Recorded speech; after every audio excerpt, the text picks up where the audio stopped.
Bueno, todo lo que se ha ido conversando hasta acá, podríamos decir que ha resumido la primera parte de nuestra ponencia, y ver cómo eso se ha manifestado principalmente hasta el día de hoy con el fenómeno de la migración contemporánea, ¿no? Entonces, ¿de qué manera todo eso que hemos visto ha afectado a la relación con el otro en nuestra ciudad en particular y en Chile en general?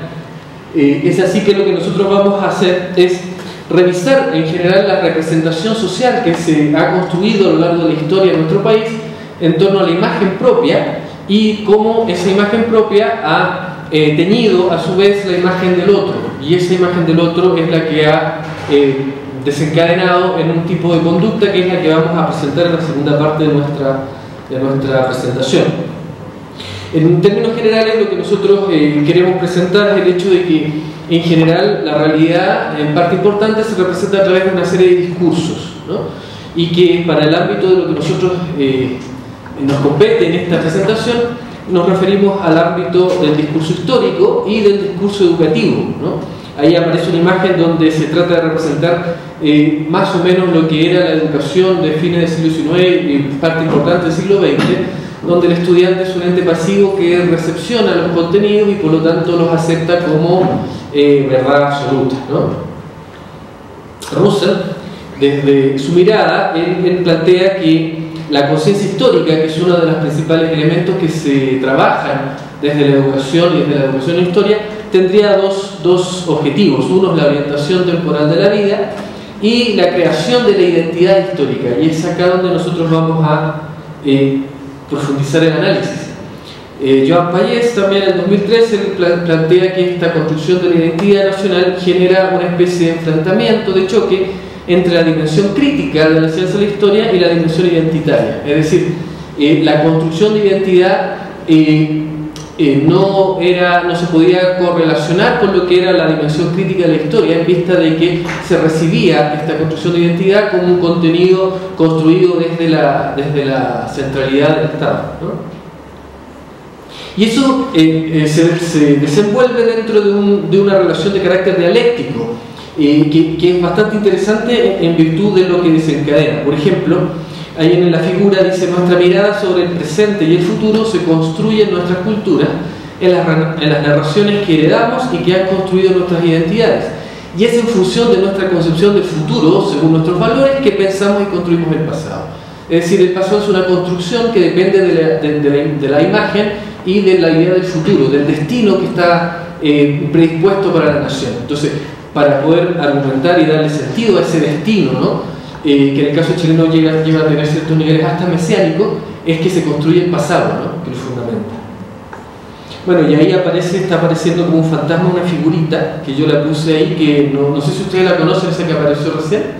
Ese señor, es Juan Verdejo, ¿no? Juan Verdejo es un personaje que nació a fines del siglo XIX en Chile y que se recreó con el retorno a la democracia después de 1990, que es una caricaturita que viene a representar al pueblo chileno, ¿no? Es decir, en una revista de humor, claro, era el roto chileno, ¿no? En una revista de humor político, entonces había que inventar un personaje, que era un personaje que representara al pueblo, ¿no? Y aparece Juan Verdejo, y si ustedes se dan cuenta, en el rincón derecho aparece la estatua que está presente en casi todas las ciudades de Chile, que es la estatua del roto chileno, ¿no?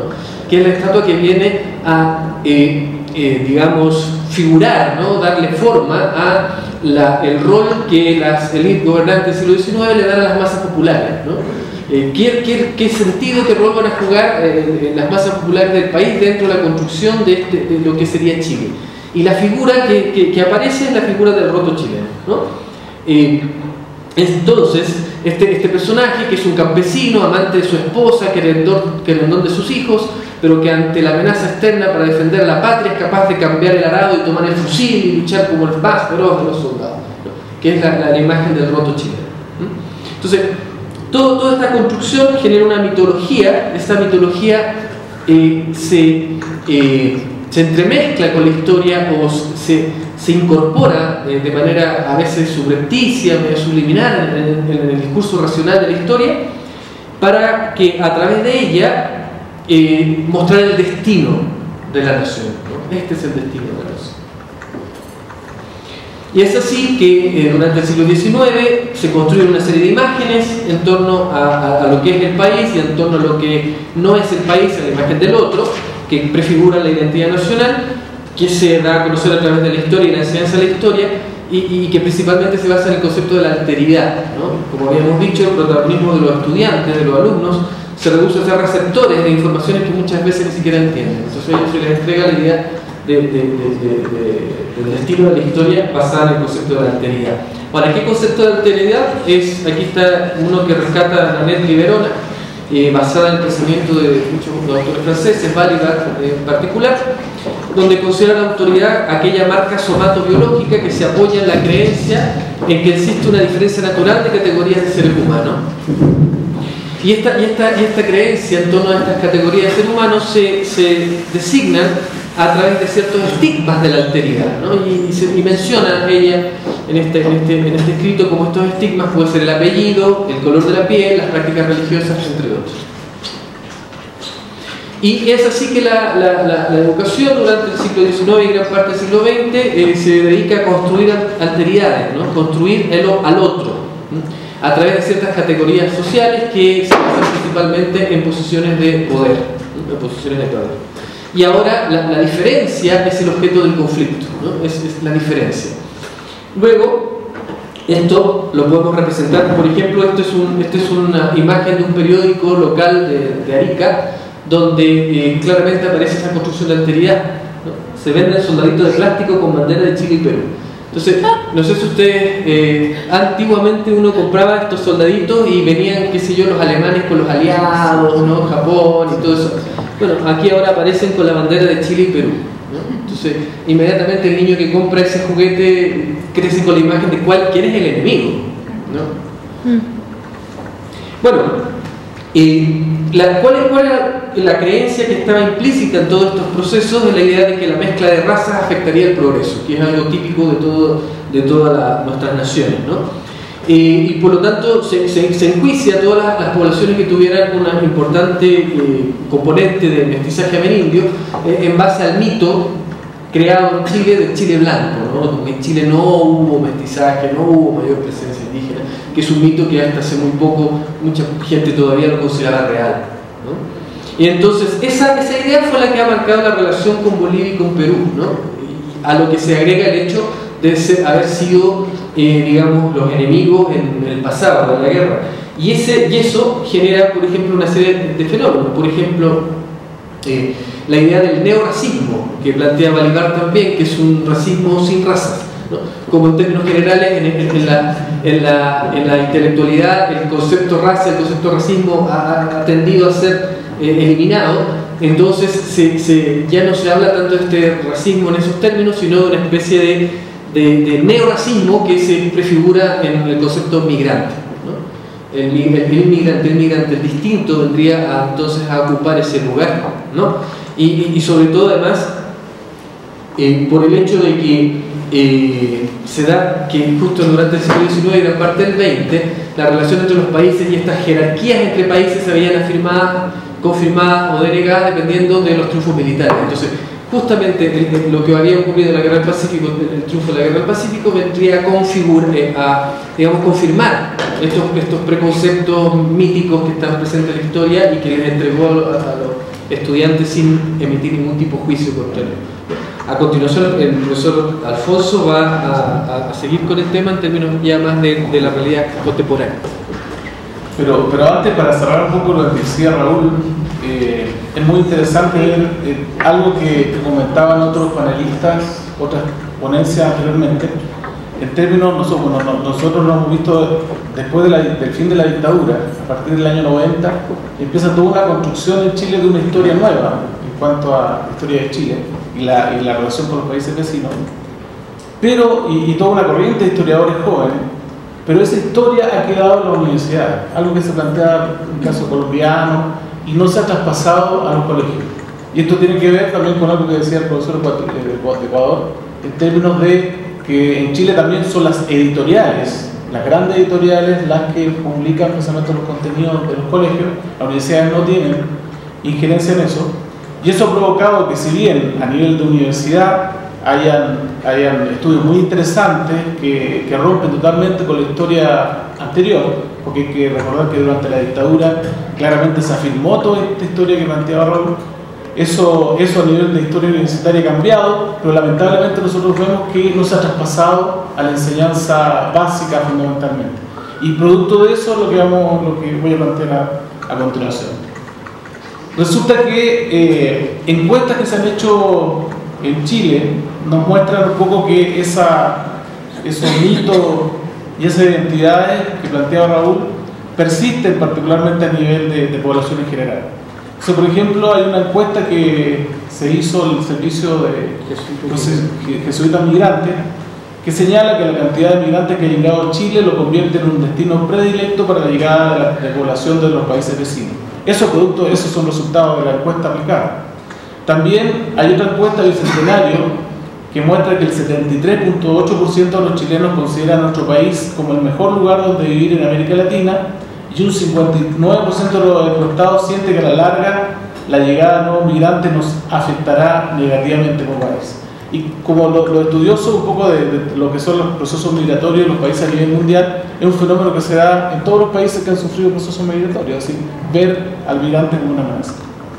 Y ahí se plantea precisamente ratificando lo que decía Raúl, este mito que existe en algunos sectores, por supuesto, de la población chilena, de la superioridad del Chile blanco. Por eso existen todos estos mitos que vienen del siglo XIX, de los ingleses de América Latina, en algún momento en todo lo que fue el desarrollo económico chileno a partir de fines de los 80, en los 90, el siglo XXI, de los jaguares de América y la vía chilena, el Chilean Way.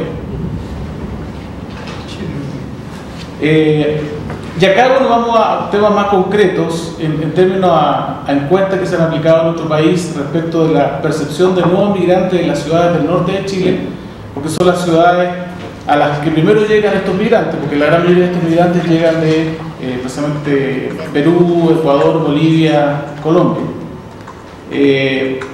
Y acá bueno, las encuestas indican, por ejemplo, que en cuanto a la ocupación de los migrantes, que un 67.5% considera que la llegada de nuevos migrantes está afectando las posibilidades de encontrar trabajo a los chilenos. Un poco que en la línea, como yo decía antes, de esta percepción que en general se ha aplicado siempre encuestas en todos los países que reciben migrantes y la respuesta es la misma. Un 71.6% indica que los nuevos inmigrantes se están dedicando a labores que generan problemas sociales en nuestro país, como por ejemplo el narcotráfico y la prostitución.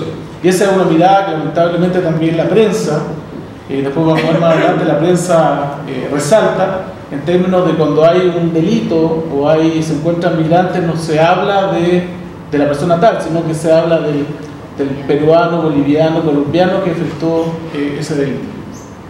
Y también, por supuesto, en la encuesta se indica también que se dan muchas facilidades para entrar y quedarse en Chile. En cuanto a la situación en Arica, un 53% opina que la presencia de peruanos es algo negativo, a un 30% le da lo mismo y un 12% solamente lo considera positivo. El 59% de los encuestados piensa que a la larga la llegada de inmigrantes nos perjudicará como país. Un 81% dice que es falso que la población migrante podría ser un aporte al desarrollo de la comunidad. Es muy alto el porcentaje, sin duda. Y un 95% indica que hay muchos inmigrantes en mi país. Sí. Y el segundo lugar tiene que ver con prejuicios negativos hacia los migrantes del norte grande y norte chico. Acá un poco lo que yo les decía, es decir, aquí hay una noticia del diario local, dice, le fiscalizaron el 4x4, la camioneta, y lleva rifle 50 kilos de marihuana. Y el titular secundario dice, desde Colombia, Ecuador y Perú, venían los traficantes detenidos entre un service center y una casa de industriales 2. Esos son los titulares, pero si uno va al detalle en la noticia, indica que también habían chilenos, pero eso no aparece nada. Y eran más que pero la noticia lo que quiere indicar es precisamente eso. Esta noticia muy reciente del sábado pasado, porque precisamente la vimos el sábado pasado, la incluimos, porque hay un reclamo del Servicio de Salud de Arica en términos de que el hospital busca recobrar gastos por atención de extranjeros.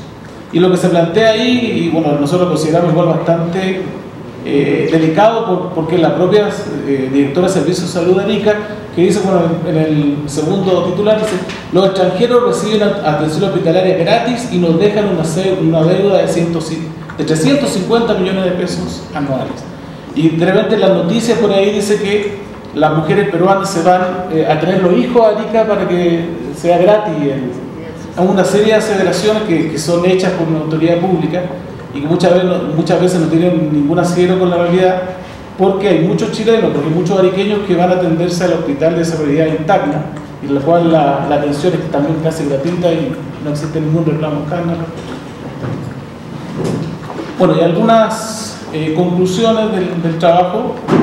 Es esta, lamentablemente, una mirada que nosotros, bueno, como historiadores también hemos visto que se empieza a dar desde comienzos del siglo XX. Por ejemplo, yo he estudiado mucho lo que son las migraciones italianas, chinas a la ciudad de Arica, y resulta que en el caso de los italianos, como son europeos, son muy bien recibidos.